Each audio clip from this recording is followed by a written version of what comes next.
Good day, everyone. It's me again, Coach Ben, founder and CEO of Sandbox VA, and welcome to another episode of Sandbox Success Stories, na kung saan this another episode na mayroon tayo makakapanayam na successful student na na-hire after taking the course po ng Amazon Account Management, which is gonna be very exciting kasi malalaman natin ano yung mga bagay-bagay na ginawa niya or kung paano siya nagsimula, which is the very common question ng karamihan if being an Amazon account management being an Amazon account management is something na madali lang ba, mahirap, hindi man ba, okay ba yung rate and whatnot.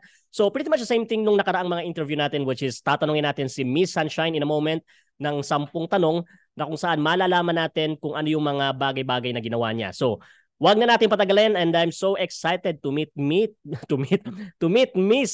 Sunshine. Papasukin na po natin sa ating session right now. Joining sa ating Zoom call live session. There you go, Miss Sunshine. Ay, hindi pa pala nakapasok. Excited. Ayun, Miss Sunshine, welcome po sa Sandbox Stories. Kamusta po? Mabuti naman po na ako ng Pinas. Ay, nasa Pinas. Saan ka galing pala, ma'am? Galing pa ako ng Dubai, Coach. Actually, mag 2 weeks pa lang po ako na nandito sa Pinas, Coach. I see. Yes. I didn't know about that kasi I thought nandito ka lang din sa sa Pilipinas. Isa po akong OFW, Coach. Okay, good for you. Well, that's interesting because I'm gonna ask a lot of questions right now, probably 11, 12, 10 questions, which is yung mga question na gusto malaman ng karamihan on how you started. Most especially na you are OFW pala and you decided na umuwi na ngayon simply because what's the reason? Coach? I mean the reason yung pag-uwi mo as an OFW. Like, are you good for like being an Amazon account management VA? Ano po, Coach? Nasa, nung nasa Dubai po kasi ako, nagtatrabaho na ako as Amazon Virtual Assistant. Actually, nasa wholesale account manager po ako eh. Tapos, I met you. Tapos nag-enroll ako sa iyo, PPC yung ulang kinuha ko sa iyo, Coach, kasi sabi ko sa sarili ko kapag siguro nakapasok ako as PPC specialist, hindi lang 20,000 yung magiging sahod ko kasi ang dami kong nakikita na nasa times 10, times Ano laki 5 ng ano? paano nila sahod nila. So sabi ko, mag-enroll ako. I want to be um PPC specialist. Tapos, parang late yata yung ano nyo po kasi yung schedule pa matagal pa. Kaya sabi ko, mag-enroll na lang ako, Coach, ng 8 AM kasi ang daming posts sa Sandbox na Oh, yes, I remember. hired coach. How many Nag-enroll po years ako ka sa Dubai? years po, Coach. 6 years po. 6 years. Pero yung pag-Amazon VA mo, parang side, like part-time lang while working as an OFW. Yes po, Coach. Nag-start lang po ako last July 2022. Mm-mm. PR pa ako dati, Coach. Tapos, nag-upskill. Halos nagasto ko 40,000 eh. Tapos, sabi ko, parang na-scam yata ako. 40,000? 40,000 na lahat ng nagasto ko, Coach. Kasi Sa mga courses? yes po, Coach. Ang dami kong mga na-attendang courses. Pero, iba talaga yung training galing kay Sandbox, Coach eh. Wow, thank you. Mamalaki, Coach eh. Kasi, yun yung talagang may guidance ka. Mm-mm. Talagang experience ni Coach na yung mga na-experience na niya, tinuturo niya talaga, sinishare niya talaga. So, dati, gusto ko lang mag-focus sa wholesale. Kasi sabi ko, private label mahirap. Kasi nga galing na rin ako sa mga training ng private label, Coach. Hindi ko masundan. Sabi ko, ayoko ng private label. Mahirap. Mahirap. Yes, so Coach. Pero nung nag-train ako kay Coach Mariel, madali lang palang private label. Siya pala yung model na pinakamadali sa lahat. Mm-mm. So sometimes pala talaga nasa yung factor talaga is sometimes nasa nagtuturo or sa Yes, itinuturo. yes po, Coach. Nasa nagtuturo yun, Coach. Kasi yun kasi I would say like yes in terms of like private label kung i-compare sa kasi when you say wholesale especially pag PR ka, product research and online arbitrage. Although hindi ko na try pero I've heard some like I know some na medyo mahirap and ano time consuming and at the same time yung reward ng salary versus the effort na binibigay. I mean that's according to them That's not coming from me kasi I haven't tried na mag wholesale. Pero luckily for you, you decided to you decided to na mag PL, private label, even though like previously you thought na mahirap siya. Yes po. I mean that's amazing. So that's how you started as as an Amazon VA. So you discover Sandbox from from a friend or from na search mo lang? Ay, sa mga post ko? Yes po, coach. Ano po, coach, kasi after na mga trainings ko, hindi pa enough yung knowledge ko talaga. Wala pa akong lakas ng loob na mag-apply. Private label. Kasi kahit sabihin na Amazon specialist na ako, alam ko na yung mga gagawin, pero iba pa rin talaga kapag lalo na mga troubleshooting coach, hindi ko na-encounter yun sa mga ibang training ko. Only lang po. Oo. Actually, hindi rin siya basta-bastang tinuturo. Aside sa, there's like few people as well who can do that well in terms yung troubleshooting, yung mga error code na yan, na maintindihan yan. There's very few Amazon account manager who can actually do that. And that's the main reason why I think yung kay Coach Mariel na course nag-stand out from the rest talaga. Simply because it's based on her experience talaga. Like he knows his thing, her thing, kung ano yung mga bagay-bagay na dapat gawin, which is luckily for you sa inyo is wala siyang pigil sa pagturo ng kung anong alam niya, ituturo niya talaga. Yes po, coach. Napaka-generous niya po eh. Pati po kayo, coach. Pero sa PPC, coach, I think saka ko na lang muna gagawin kasi focus muna ako sa trabaho ko. That's what I can suggest. Ngayon, focus muna sa trabaho, i-master mo muna like Amazon account management.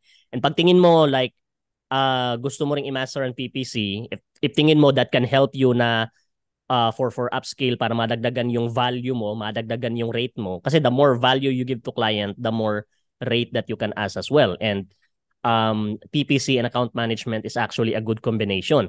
Kasi when you say account management, almost lahat responsible mo na except PPC. Kasi there's very specific task din na ginagawa ng side ng ng PPC. So pag yung dalawang yan, Amazon account management plus PPC combo skill, ma-master mo. Like siguro sa isang client, like literally 6 digit. Yes po, coach. Kaya siya.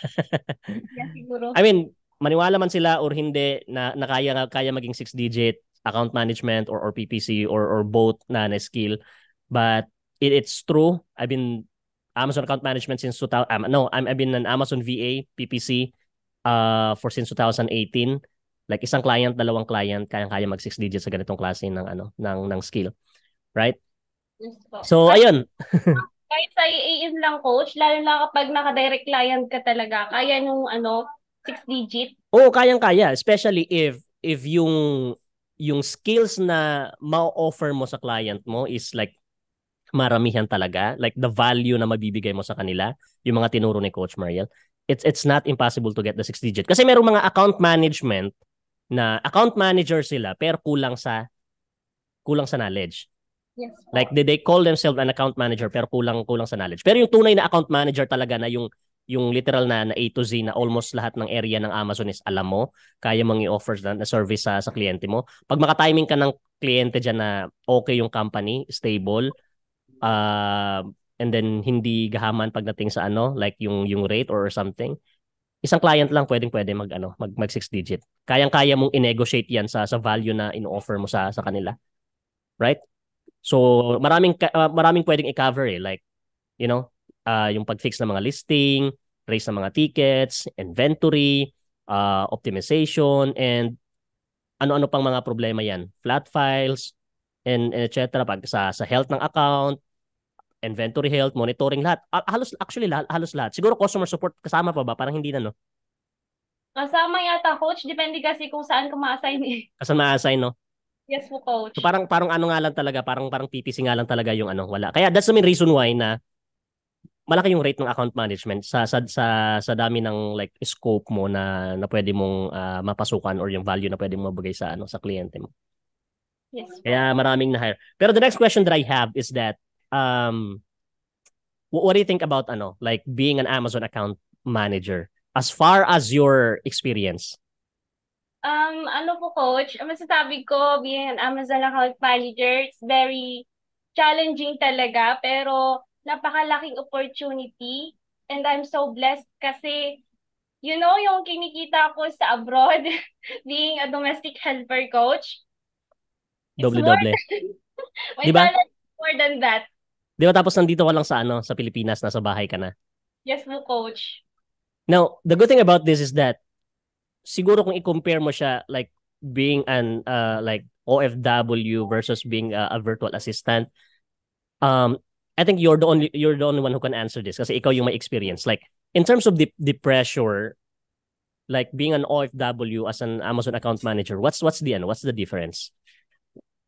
Ano po, coach, kasi kapag OFW ka, hindi mo hawak yung oras mo eh.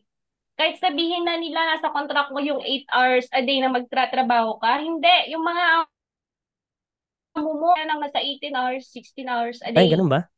Yes po, coach, kasi domestic helper pa ako. So, luckily talaga, napakaswerte ko kasi nakilala ko kayo ni Coach Mariel. Well, I it's mean, I very, mean, very, kasi, it's very, siya, coach. It's very, life changing. yes, nakakaano talaga siya. Napaka-blessed ko kasi nagbago ang lahat sa buhay ko. Charis. I mean, magtutuloy-tuloy yan. Basta i-continue mo lang talaga. Like, kasi, in terms of opportunity, andyan na eh. Given na.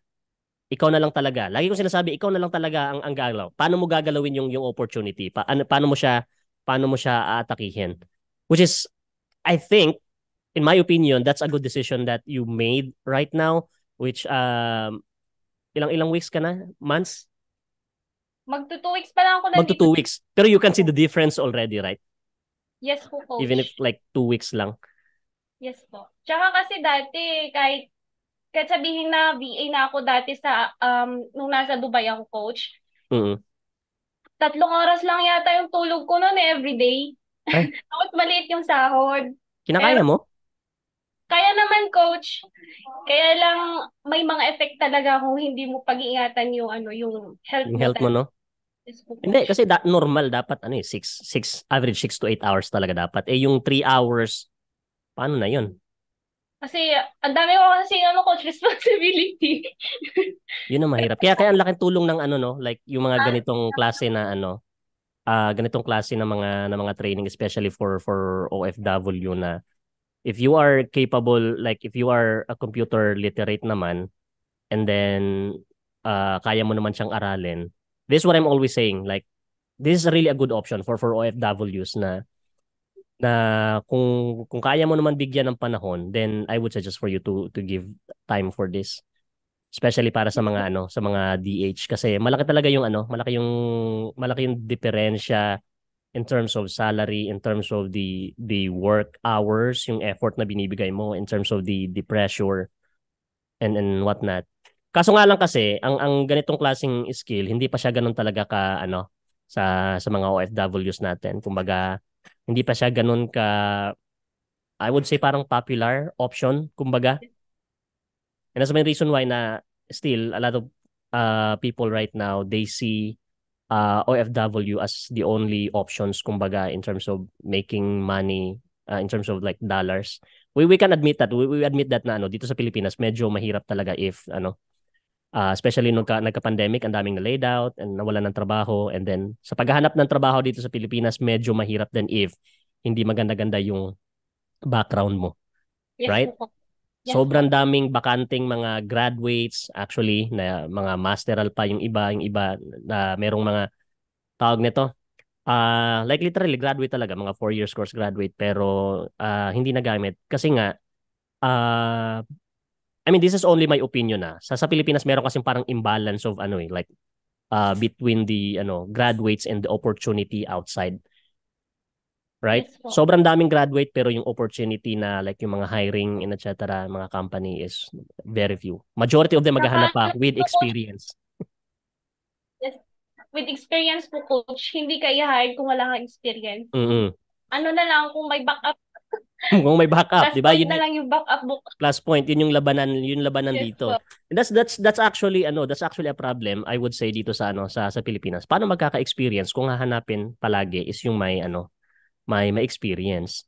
Kaya nangyayari, ayun, buti na lang meron tong ganitong klaseng industry which is um walang ano sa ano in terms of kung anong pinag-aralan mo. Either high school graduate ka or college graduate ka, so long as kaya mong gawin yung pinapagawa ng kliyente, pwedeng-pwede ka sa ganitong klaseng trabaho. And the advantage is that malaki talaga yung difference ng ng salary salary rate niya, right? So, ayun. In terms of like since we're talking about salary rate, like based on your opinion, based sa mga nakita mo sa job post, right? Not your own salary rate, of course. I'm not gonna ask that. But based on what you can see from the market, ano yung parang average na nakikita mo? Like the potential as an account manager? Ano ko, kung kahit sabihin newbie ka, kung alam mo yung ginagawa mo, mababa yata yung $7 per hours, coach. True. I would agree. Kaya maging eh. Basta given note lang. Basta given na may alam ka. Yun yung point doon. Given na kahit na newbie ka, basta may alam ka, kaya mong i-deliver yung mga skills na hinihingi ni client. $7 pataas kahit newbie, I would agree na Kasi it doesn't matter eh. Kahit na newbie ka, kung alam mo lang talaga, tatanggapin ka ng kliyente. Papayag yan sila basta marunong ka lang mag-negotiate. $7 pataas. So that's around sa Pilipinas kung full-time 8 hours, magkano aabutin niya? Sorry, mabobo ako sa math. So, yung asawa ko, actually nagtatrabaho siya, nasa 420 a day lang siya. So, parang minimum wage yata yun sa ating coach. Hindi ko lang alam. Si 420 a day, parang nasa 13,000, parang ganun siya a month, coach. mababa. Yes. Parang ano lang yun, parang 1 week lang may get yun. Sa atin, yeah, it's true. Parang Yun lang, na, parang 1 week lang din. 'Di ba? Ang laki ng difference, no? Like makukumpara mo yes, talaga. I mean, para sa mga nakikinig ngayon, like whatever VA skill na gusto mong aralin mo so long as okay yung rate niya kasi maganda talaga siya na na options, right? So $7, calculate ko nga. $7 times tingnan mo, hindi ako marunong. 8 hours per day. So nasa mga 22 days sa isang buwan, nasa mga 1.2. Magkano ba exchange rate ngayon? 54? 65, coach. 55? So nasa mga 67 to 70 depende sa exchange rate. Yes po, coach. Samantalang yung rate na ganyan, kung nasa corporate ka, nasa mga malalaking posisyon na yan, no? 30,000 nga, 40,000, malaking posisyon na yan, no? Mga managerial na, supervisor. Yes, parang master teacher. Master teacher na, no? Sabi ng mami ko, pareho mo yung sahod ng kuya mo, Sabi niya. Ikaw nasa bahay lang. Yes, coach. Sabi ko, huwag niyo sabihin kasi baka habulin tayo. Hindi ayaw. Hindi yan. So, ayun. I'm happy and congratulations po, ma'am, na finally na nakauwi ka. I know the feeling kasi I know the struggle. Imagine matutulog ka 3 hours lang tapos the rest puro trabaho. So, ang hirap siguro nun. You've been doing that for how many years nga ulit? Bali, coach, nag-umpisa lang naman kasi ako last July 22. Doon na. Pero dati nag-aaral na ako, pero parang... You mean yung yung sa OFW, yung ganong trabaho? Hindi ko alam. Basta mahirap, coach. Mahirap talaga. Hindi ko ma-describe kung gaano ako naghirap doon. Pag iniisip ko, Diyos ko, buti naka-survive pa ako. pero you're happy right now na your choices right now, you're happy. You're happy with your choice right now. Very happy. Yeah, I mean kasi yes, ako, I have some and friends and my parents as well are actually OFW, and I actually know the feeling, honestly, and emotionally, like really the difference. Pag nasa labas ka tapos wala kang tawag nito, kunwari nagkasakit ka, wala kang mahinga ng tulong. That's the hardest part. Yung wala kang, although yes, may mga Pinoy doon, may mga OFW rin na kasama, but you have to understand na OFW din sila. Right? So, mahirap. Unlike dito sa atin, kung nasa Pilipinas ka, magkasakit ka, kalibitin mo lang kapitbahay siguro, pwede ka makahingi ng tulong. Pero siguro doon sa mahirap siguro, especially pag Pinoy ka. Pag Pinoy ka kasi nasa labas, especially pag somewhere in but I'm not saying this to but this is the reality. Pag Pinoy ka, especially somewhere in the Middle East, hindi ganun kasi talaga kaano yung tingin nila sa mga Pinoy. So in terms of like mahirap, sobrang hirap. In terms of asking help na like kunwari magka-problema ka doon, mahirapan ka talaga. Kaya yung kapag 'di ba DH ka, tapos naka-uniform ka lang nalalabas, tingin ng ibang Pinoy din sa iyo doon, yung parang ang baba mo. Ang baba talaga. That's what I'm trying to say. Ang baba ng tingin nila. Ang masakit doon kahit yung ibang Pinoy pa. Diba? Parang ko yun, coach, isa sa mga inspiration ko yun, yung kapag gumagala kami ng amo ko, tapos iba yung tingin sa akin ng mga, lalo na mga sales lady, na halos pareho lang din naman ang sa. So sabi ko, one day, hindi ko man sila makikilala, but I will change how other people No, not one day. This is actually the day na. Not one day. It's happening already. I mean, just trust me. Like, ituloy mo lang yan. That's a really good like foundation or kumbaga inspiration.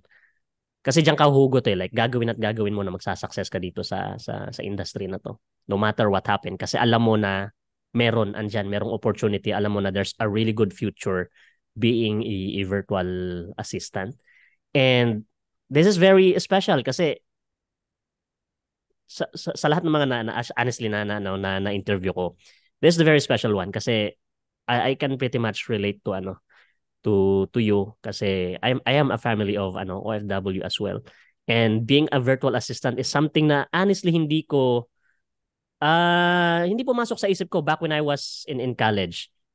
What I know that time, kasi ako call center ako, that's the option. Iniwasan ko talaga mag-abroad. Although I was offered that time na mag-abroad sa Dubai because my mother is nasa Dubai, pero I refuse to accept it kasi I know that there's something here sa Pilipinas na magagawa ko na I can make money from here. It's just that I have to figure out kung ano yung bagay na yun na ginagawa ng mga negosyante para kumita dito, which is dito na ako napadpad sa virtual assistant. And honestly, ito na yung like literal na bumuhay sa akin, makapagpatayo ng bahay, bumili ng lupa, nasakyan, yung mga bagay na meron ako ngayon, makapagpatayo nitong opisina na meron ako ngayon, which is nandito ko sa opisina actually ngayon ng Sandbox. All of this is galing sa pagiging virtual assistant ko. So, napatunayan ko sa sarili ko na I was right, na there is a money here sa Pilipinas. Basta magsikap ka lang. It's not necessary for me na mag-abroad na tawag nito yung mag-amo ng ibang tao tapos ang baba ng tingin sa'yo. Mahirap. Right? Mahirap sa feeling kasi ang baba ng tingin sa'yo but you don't have any option kasi kailangan mong gawin. Kailangan mong kumita. Diba? And that's what I'm thinking na ako I don't wanna do it. Like, I know I still have option. Which is, yun na nga, luckily for me, dito ko napadpad sa virtual assistant kasi one of my colleague that time sa BPO, yun nga, nag-mention about online jobs or something, yung ESL, online teaching. And na-intriga ako, doon ko na-encounter yung term na virtual assistant when I did some research. So after 2 years sa BPO, I decided to resign, nag-take risk ako, and here I am right now. From 2007 to present, yung ginagawa ko, nagtuturo, and at the same time I'm doing my things with my clients, and few months from now the agency ng company ng Sandbox Corporation, which is yung Taskio, which is where I'm actually working. So yeah, I'm actually looking forward na you'll probably like do the same. Na pag na-master mo yung Amazon account management, Like hindi mo nakakayanin yung oras kasi you have multiple clients already.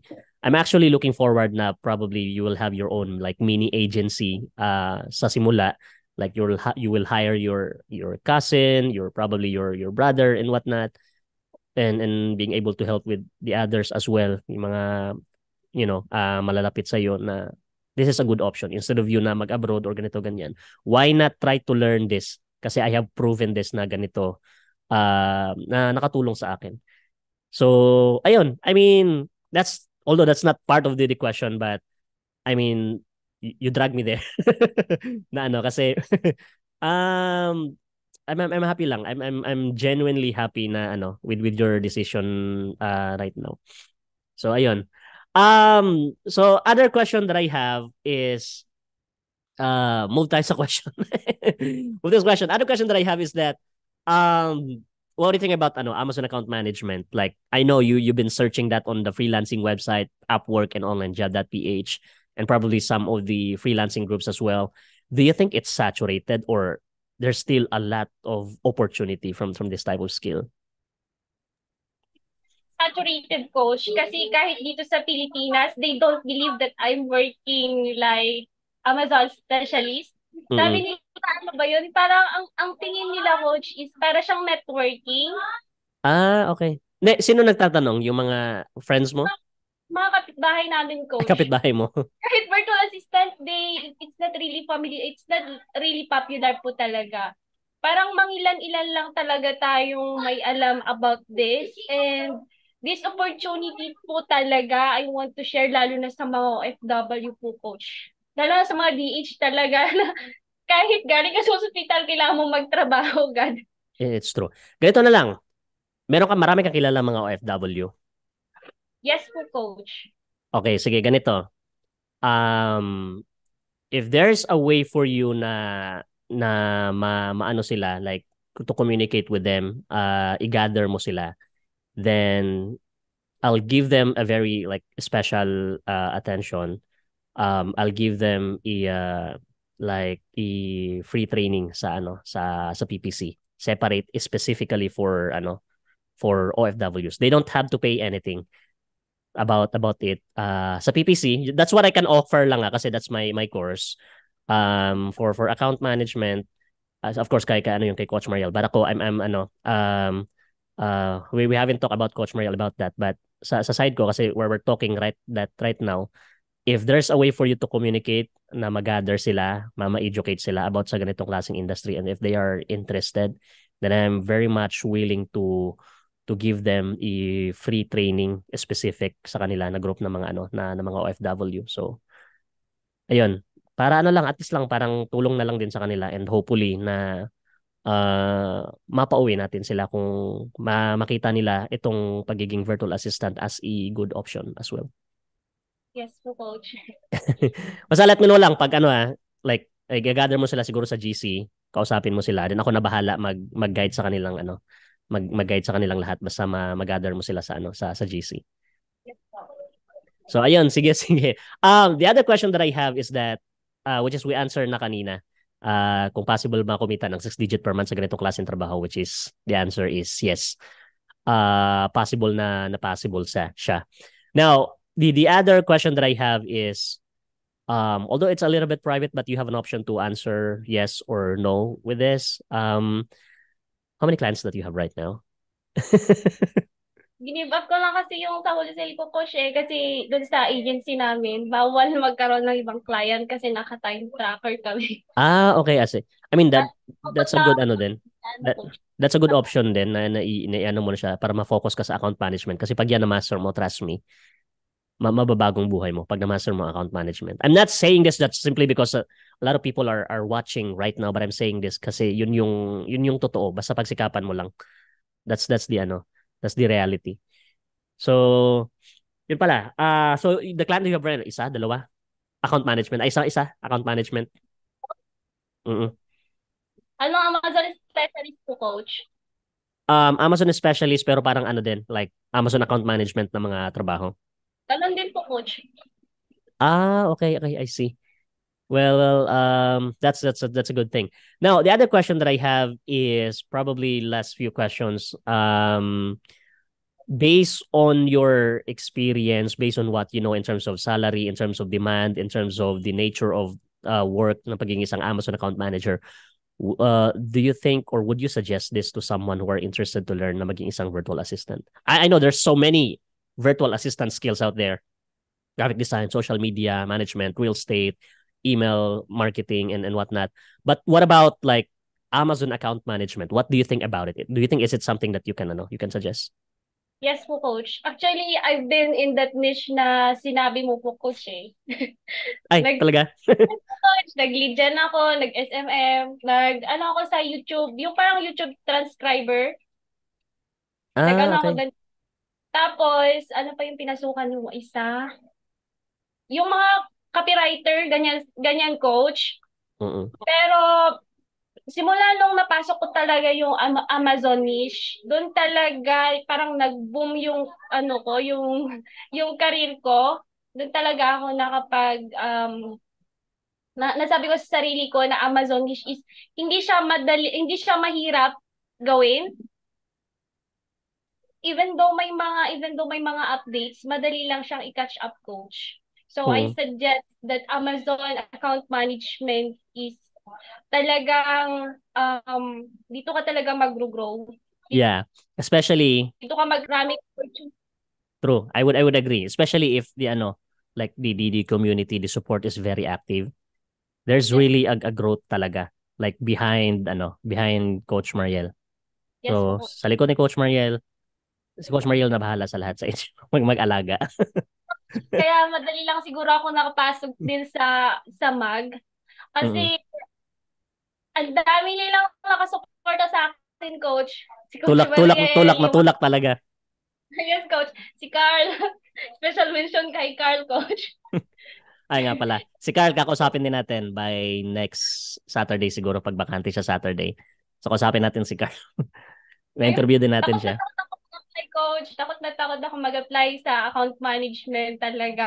Pero, nung nandun ako sa interview, coach, Mm. lahat ng tinuro ni Coach Mariel nandun.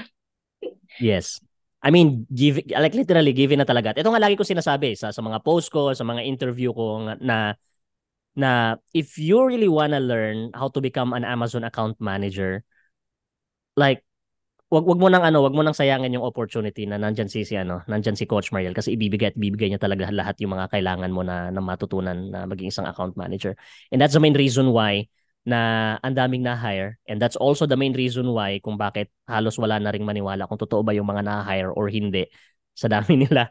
Kasi nga naman, bakit nga ba naman ang dami? The reason for that is dahil sa mga tinuro niya. Ang dami niya tinuturo na kung ano yung actual talaga na ginagawa ng isang Amazon account manager, ituturo niya talaga sa inyo, ilalatag niya, right? Yes po. So Ang that daming secret, coach. ang daming Ang daming secret sa Amazon account management talaga. Ang dami niya, yung mga hindi dapat tinuturo, coach, yung mm, parang napaka-gold na golden talaga. nuggets na. Oh. Tinuturo pa rin ni Coach Mariel. So, I'm very lucky talaga na nakilala ko siya. And nakilala ko din po kayo sa PPC. Even though hindi ko pa naano yung PPC kahit sa mga pre-recorded videos lang, ang dami kong natutunan lalo na sa SEO, coach. Yeah. I mean, no problem with that. Like if kung saan ka kasi sa yung kasi yung pagiging isang VA, 40-40 yan. Like may yung iba magaling sa advertising pero hindi magaling sa account management. Meron namang iba na magaling sa account management but hindi na nila forte yung advertising or marketing. And I think medyo hiyang ka sa account management kasi diyan ka talaga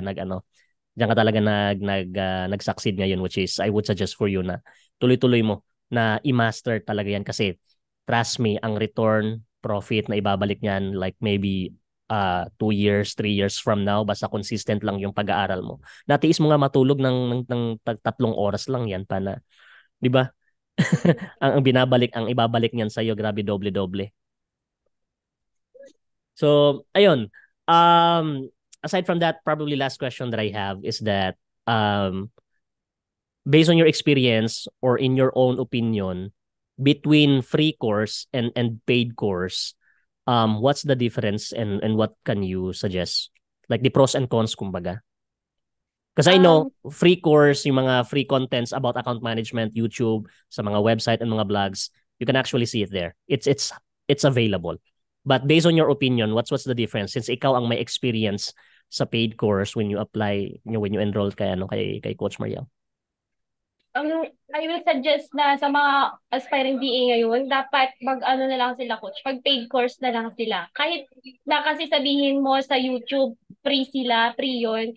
How can you be so sure na yung nagtuturo ng YouTube, na yon sa YouTube ay talagang nagawa na niya, talagang experience niya. Kasi those days, sa panahon ngayon, coach, ang dali-daling gumawa ng content eh. Mag-search ka lang, kumawit ka lang ng AI tools.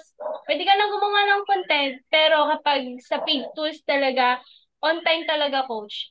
Yung talagang maano mo talaga na yung parang experience na ng coaches yung tinuturo nila. Tapos, ang maganda pa, coach, meron kang pagtatanungan kasi kahit sabihin mo na kunwari, nag-live training na tayo ngayon, no?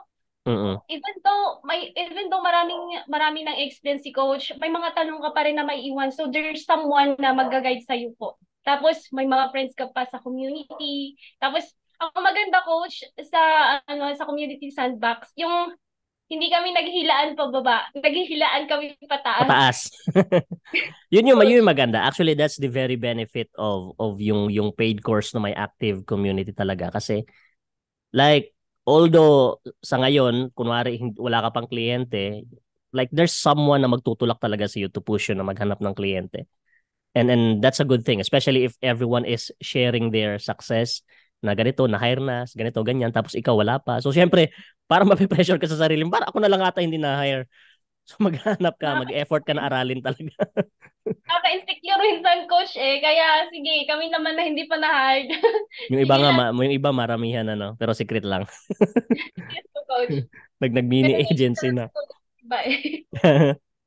Hindi, who knows, baka ikaw rin soon, like in the future, yung mga nakikita natin sa GC na may multi-client, kasi nasa GC rin ako, magpa-pop up minsan sa akin yung yung mga messages. So sometimes na nababasa ko rin. Although hindi ako nagbabasa, pero minsan kasi nakikita ko, dami ng kliyente nito. Siya na lang palagi. Parang may mini agency na ata siya as far as I know. Pero tingnan natin, makausap natin siya in the future. Pero yun na nga, I think the very, very last question that I have right now is that what do you think about Coach Mariel as a coach or as a mother? Mother niyong lahat. Si Mama Mariel. Oh, Mariel. I mean, hindi ko ma-explain eh. Basta, parang siya na talaga. She's the only one. Siya ang nag-iisang Mariel lang buhay ko. Ganun ba? Coach, napaka-generous po ni Coach Mariel. And napaka-swerte ko kasi nakilala ko siya. Napakagaling niyang magturo, coach, katulad ninyo. At saka, alam mo talaga, coach, yung parang napaka-legit niya. Napaka-legit na talaga. I swear, 101% legit siya. 1,000% legit talaga si Coach. It's true. I mean, the sincerity is actually there. It's not just about like, coach, simply because you enrolled and simply because responsibility niya na turuan kayo kasi nagbayad kayo.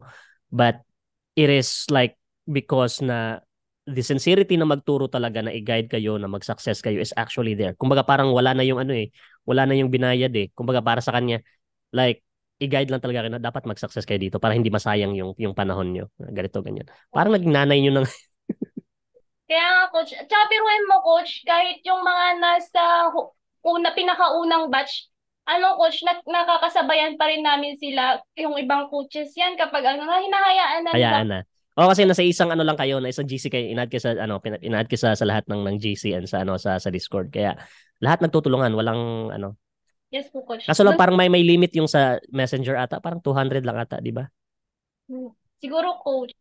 So baka mapuno na kayo dun soon. So may panibagong bahay kayo, baka lahat nasa na kayo nasa Discord. Para at least lahat kayo dun, at least sa Discord wala naman ata limit. Yes po. Tsaka sa kabaitan ni Coach Mariel, hawak kami mga student niya. Yes po. I mean, nakakaano yung energy, di ba?